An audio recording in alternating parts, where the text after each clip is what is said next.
welcome to my YouTube channel, The Concepts of ICT. So in this lesson we are going to learn about the logic gates.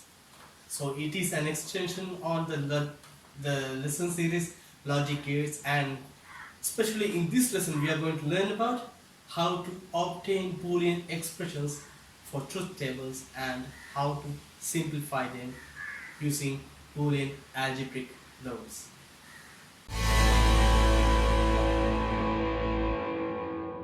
So when we speak about these Boolean expressions, there are two forms in these expressions. We call them SOP form and POS form. Or the long version is sum of products form and the product of sums form. What are these SOP and POS? Sum of products means it is the summation of a set of product terms. For example, something like this. So it is in the form sum of products. It is the sum of two product terms. So on the other hand, product of sums then. So it will be something like this. Sum of products and product of sums. So those are the two forms that you find in Boolean expressions. Those are two standard forms. So now let's see how we obtain Boolean expressions for a given truth table or for a truth table that you have drawn. So this is the truth table that we are going to use in obtaining the Boolean expression. I just used some values for the output. I didn't use any expressions in obtaining this truth table. Just used some values. So now let's see. When we write a Boolean expression, it should be in one of the forms, the SOP or POS, or sum of products or product of sums form. So if you are writing a product term, you should always write the product term to the combinations where the output is 1, because in a product term you can obtain the output as 1 only in one input combination. So that's why we write product terms for the occasions where the output is 1. So if you are writing sum terms, you write the term where the output is 0. So let's try to get the outputs using the input combinations. So I told you, if we are getting product terms, we should write the term where the output is 1. So in these occasions, the output has become 1. So we write the term using these inputs. The inputs A, B and C, the variables A, B and C. So in order to obtain 1 as the output, what should be the values of these? If it is a product term, we know what is a product term. It is something like a multiplication among the input variables. So in order to obtain 1 here, all these values should be 1. So we have a 0 for the variable A in this combination where the output is 1. And here also we have 0, and for B we have 1. So how can we obtain 1 as the output when the inputs are 0, 1 and 0? We know that only in one occasion we get output as 1 in an AND gate. Product simply means the AND gate, we know in our previous lessons we discussed about them. The dot means the AND gate. So in an AND gate, you get the output as 1 only in one input combination, where the inputs, all the input variables should have the value 1. So we have zeros in these two occasions, for A and C. So how do we obtain 1 for this particular combination? If you invert this value 0, it will become 1. Here also, if you invert the value c, it also will become 1. So what you do is, we invert these two particular values and we multiply all these together. So the term will look like something like a bar, you invert the value, b dot c bar. That is the product term for this occasion, for this combination, input combination. Where you have zeros, you have to invert that value using the variable. So in this occasion also we have 1 as the output. So how do we create the term? A is 1, so we can simply write A. B is 0, so you have to invert that one, which will be B bar and C bar. All will be multiplied. Here it will be A B bar dot C. And the last one, A dot B dot C. As all the inputs are 1, you don't have to invert any variable. So the output simply will be A dot B dot C. So now let's see how we create the sum terms using these variables. In that also, we know that the functionality of OR gate is represented by plus or the sum. So in OR gate, you get 0 as the output only in one input combination, where all the inputs are 0. So when we obtain this, the sum term for these cases, you should try to create 0 out of these input combinations, input values. So how do we create 0?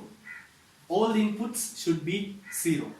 So you have zeros for all the inputs in the first combination.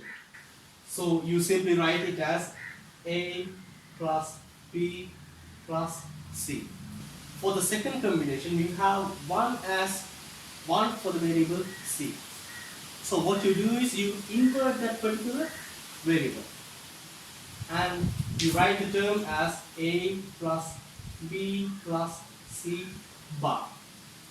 For this one, A, B, Z. For B and C you have 1 and you should invert that particular value. A, B bar plus C bar. Here it will be A plus B, A bar plus B bar plus C. You have to invert the ones into zeros. That's how you do it. So when you write the expression for this truth table, the expression should be in only in one form. It should be either in sum of products form or in product of sums form. So if you write the expression, it should be something like this. You can either write this in this form or you can simply use that format. Product of sums or sum of products. So now you know how to obtain the Boolean expression for a given truth table, for a truth table that you have obtained.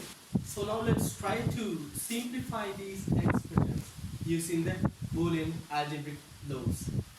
So what do we expect by simplifying an expression?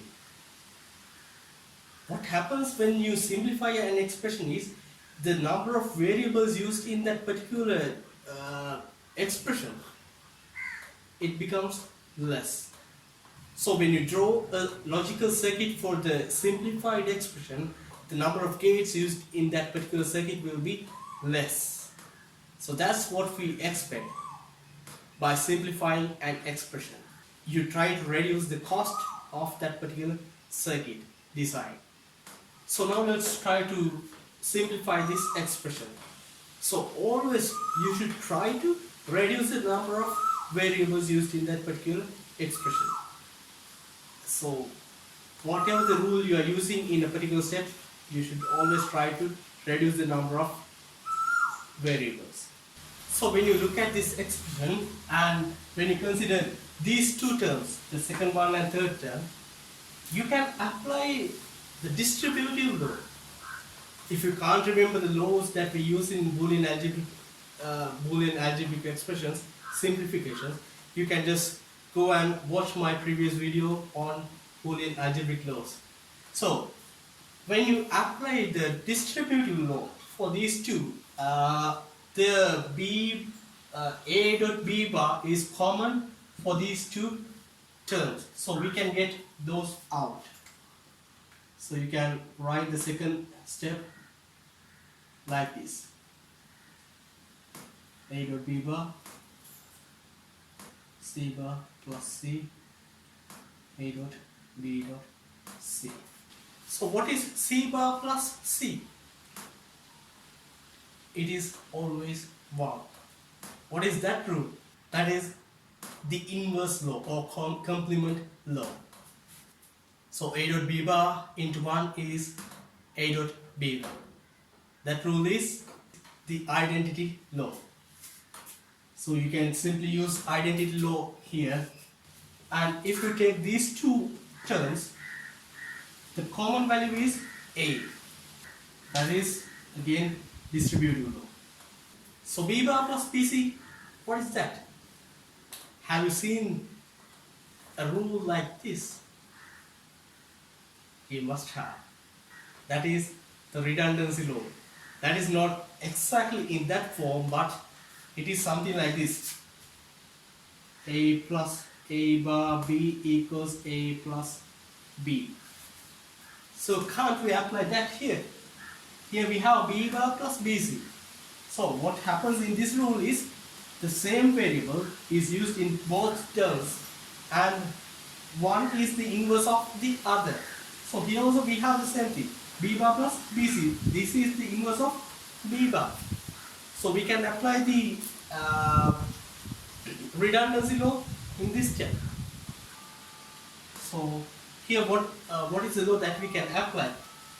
We can use the distributive law for this term, where we will obtain a b bar plus ac, but it will not simplify the expression. So that is okay.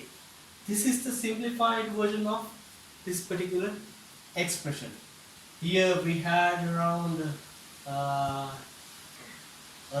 10 logic gates, but to build this one we only need around 6 or 7 gates. So simply it reduces the number of gates, and on the other hand it reduces the cost of a logic circuit.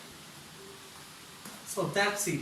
That's how we obtain a Boolean expression for a given truth table, and that's how we simplify a Boolean expression, logical expression. So we learned that how to obtain a Boolean expression for a given truth table in this lesson, and we learned that there are two forms of Boolean expressions, the SOP and POS, and we learned how to obtain each type of expression out of the truth table, and we used our knowledge on Boolean algebraic laws in simplifying this expression, and now you know how to simplify an expression as well. So that's it. That's what we learned in this lesson. Hope you learned everything. Try to do simplifications on your own. Always remember the rules. You have to write the rules when you are simplifying an expression in your exams even. So you have to remember all those stuff, and that's it. It is very simple and it is very interesting. So hope you enjoyed the lesson. If you want to learn more about these concepts, the concepts of ICT, please subscribe my channel. See you on the next lesson. Thank you.